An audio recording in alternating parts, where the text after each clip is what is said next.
Um, hmm. Interesting. Oh, there we go. It says that we are live. So I guess we are. I'd like to welcome you to Monday's meditation. There we go.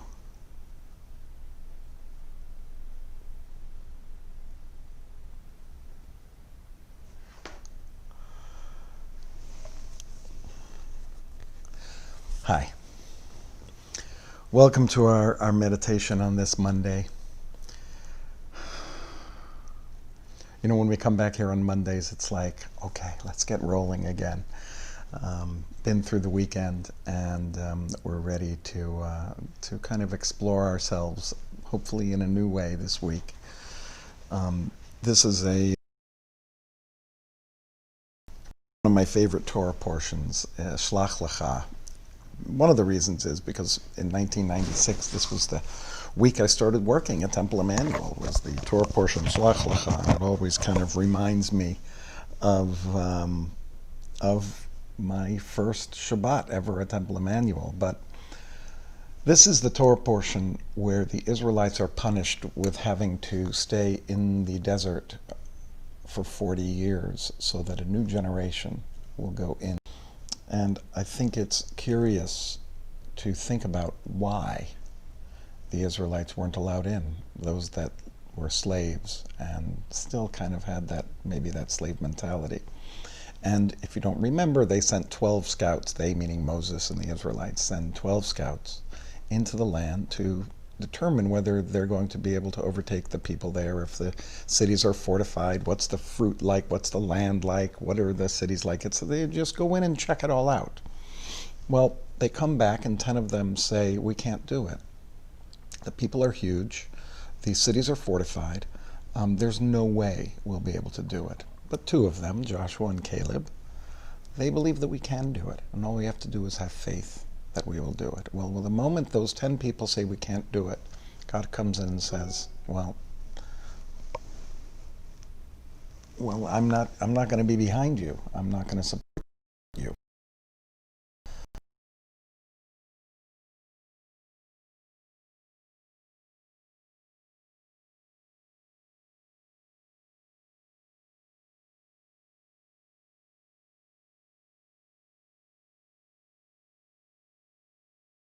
Mindfulness practice. When some of them come back, they say, we can't go in there because the people are big and we looked like grasshoppers in their eyes. Some of the commentators think that line right there is the line that really affected God, in that their sin wasn't so much that they didn't think they could make it, because it's something that many people have, and that's probably not punishable by not being able to go into the promised land. But the idea was, their mentality was that they thought everyone else looked at them like they were nothing. And this idea that what I think you think, that's why they were punished. Because you don't know what's in another person's mind. You don't know what those people were thinking about you. And in fact, later on in the book of Deuteronomy, there's a scene that clearly, or it's in the book of Joshua, that clearly shows that the people were actually afraid of the Israelites coming in because they had defeated so many enemies on the way there. But in their own eyes, they appeared as if they were grasshoppers. And the way I think this relates to our mindfulness practice is, all too often, we think of ourselves as less than we are. And again, those thoughts, why are they necessarily true? We don't have to hold on to the thoughts that tell us that we're not worthy. We don't have to hold on to the thoughts that tell us we're better than other people. That the idea is that what we are is what we are, and we have no right to say what I think you think when you look at me, because I don't know the answer to that. You may think I'm a fool. You may think I'm a genius. You may think that I'm rude. You may think that I'm mean. I don't know what you think about me. I don't know if you think I'm less worthy than you or more worthy than you. But whatever I think in my mind doesn't matter. It doesn't matter in the scheme of what is true.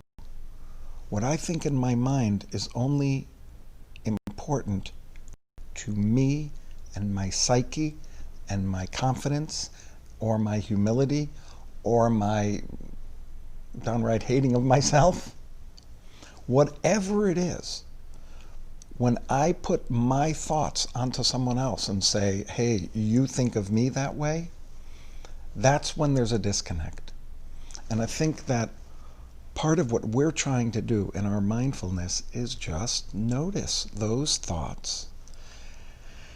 And we don't have to give them power. They don't have to control what we think of ourselves. They don't have to control our own personal mindset, what we think other people think of us. I don't know what other people think of me. I guess if I go onto Twitter or something and I've made a whole bunch of Twitter comments, maybe I would know because people are responding to me, but most of the people that might respond to me don't really even know me anyway. So I think that our mindfulness, and one of the things we can do today when we're noticing the thoughts that come in our heads is, okay, I'm thinking about that. I notice I'm thinking about that. Is that really a true narrative in my life? Or is that just what I'm thinking? And so I'd like to spend some time this week really considering how often we put our thoughts and feelings onto someone else and think that they are looking at me exactly how I'm looking at myself. I think most of the time we would find that what way other people think of us. So the mindfulness really helps to kind of put things in perspective, to say, maybe I'm not as great as I think I am, or maybe I'm not as bad as I think I am. And I think all human beings kind of, are on a teeter-totter between those two things. I guess I should do that like this. There's that teeter-totter, oh, I'm the greatest, oh, I'm nothing. I'm not going to bring in the Simcha Buddha Pshishka teaching, but that's the idea, right, is we aren't as great as we think and we're not as bad as we think, and maybe we're somewhere in between. So let's get into a comfortable meditation position. We're going to ask today for health and safety, so that we feel safe, we feel healthy, so that we can sometime when it's ready, the time is ready to go out into the world, we can go out. But let's consider our thoughts today, and as they come up, notice them, and then maybe ask yourself the question, is that a true statement, or is that just a thought? And if you don't know, then it's just a thought. If you don't have evidence to support. And by the way, evidence in your own mind is not evidence. So, let us consider whether we look like grasshoppers or not. Here we go. Let's get ourselves ready.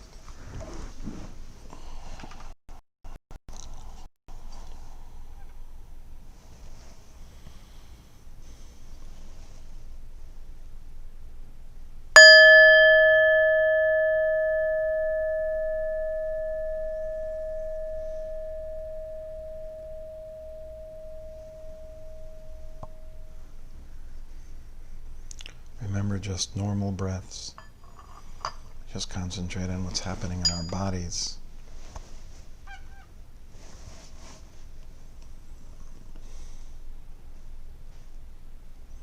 Just pay attention to the sensations that your breath brings about.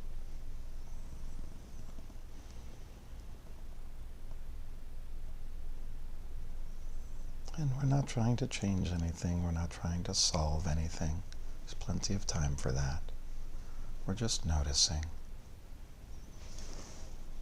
Keeping track of what's happening in our bodies and in our minds. And when our thoughts take us away from our breath,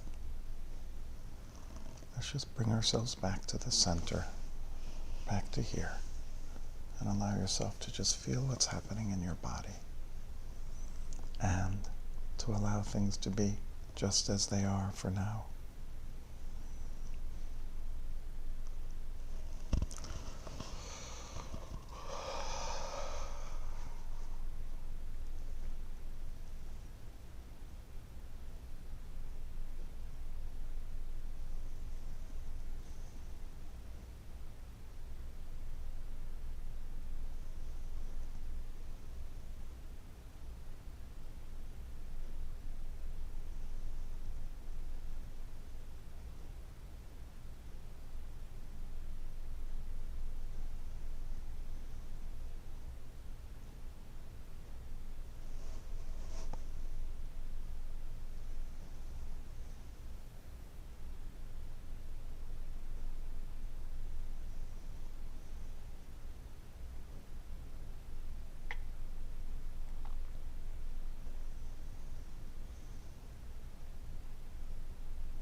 Just a little reminder that I'm sure your mind has taken you away, so we just notice what we're thinking about. and say, but for now I need to go back to my breath. With love, with kindness, no judgment.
5 minutes we have really remaining, I invite us to ask for two feelings: feeling of safety, feeling of health. We're so stuck on coronavirus that people are getting sick with other things as well. But we want to feel healthy. The winds last week brought in allergies and all that stuff. So we're just trying to make sure that our breathing is smooth. And so I invite you to ask, may I feel healthy? May I feel safe? Safe from illness, safe in public, safe from this virus, but also a feeling of safety and personal safety, physical safety. We ask for both of those things: health, mentally and physically, and safety. May I feel safe. May I feel healthy. May I feel healthy and safe. May I feel safe. You can say this aloud to yourself. You can say it inside your head. Let's do that for several breaths.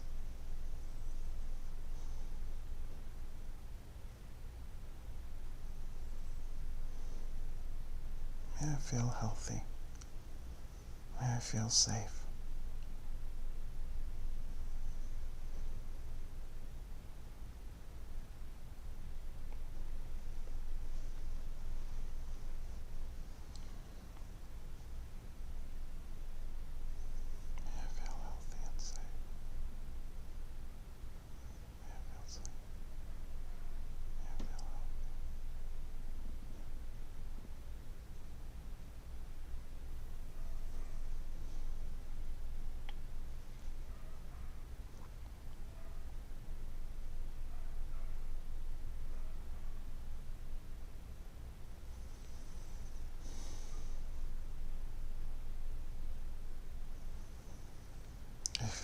If you want to ask somebody to be in front of you in your mind's eye, I invite you to invite somebody to be with you and offer it to them.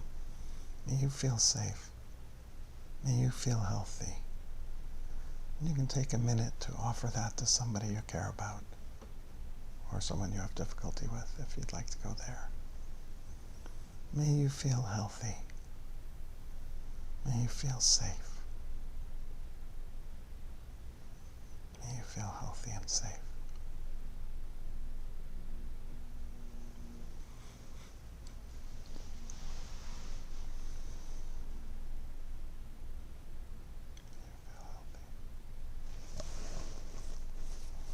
And let's just bring it back to ourselves.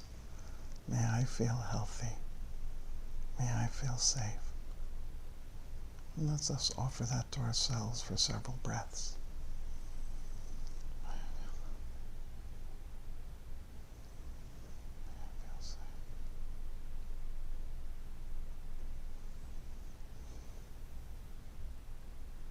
If there's something in particular you'd like that's not either health or safety, it's perfectly okay to ask for a feeling. May I feel patient? May I feel soft? May I feel loving? Although we'll get to that on Wednesday.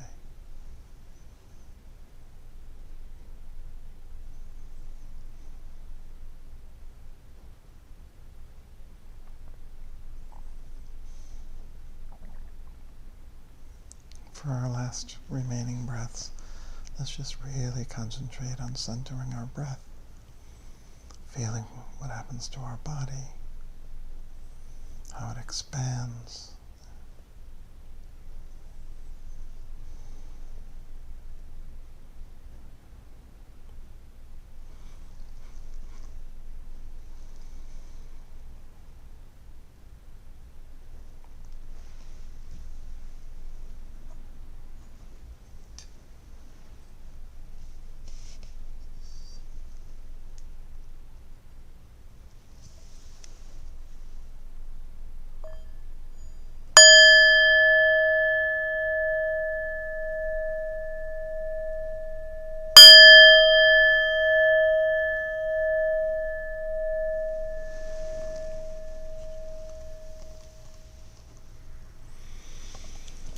Thank you for joining me today. Hope you enjoyed it. I'm just going to say hi to a couple people, see if I can figure out how to do this, and see who's been on.